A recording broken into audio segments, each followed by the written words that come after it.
Valentine's day స్పెషల్గా Tilly square ట్రైలర్ని release చేసింది unit. ఈ ప్రచార చిత్రం చూసిన వారందరి నోట ఒక్కటే మాట, అదేమంటే అనుపమ పరమేశ్వరన్ ఇంత బోల్డ్గా ఎలా నటించిందబ్బా అన్నది. Star boy Siddhu Jonnalagadda DJ టిల్లులో పోషించిన పాత్రకి కొనసాగింపుగానే కనిపించడంతో ఆ క్యారెక్టరైజేషన్లో పెద్దంత కొత్తదనం అనిపించలేదు.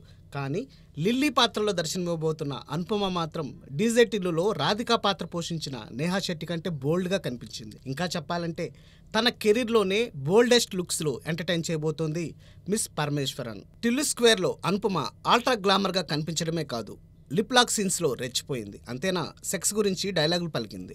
ఇంకేముంది, ఈ సీన్స్ డైలాగ్స్ సోషల్ మీడియాలో వైరల్ అయ్యాయి. ఈ దెబ్బతో అనుపమ నయా మేకోవర్కి కుర్రకారు ఫ్యూజులు ఎగిరిపోయాయి కూడా. దాంతో మార్చి 29 ఎప్పుడెప్పుడు వస్తుందా అని కునుకుమాని అనుపమ నామజపం చేస్తున్నారు యువజనాలు. మరి అనుపమ బోల్డ్ అవతార్ టిల్లు స్క్వేర్కి డీజే టిల్లు మించి ఫలితాన్ని అందిస్తుందేమో చూడాలి.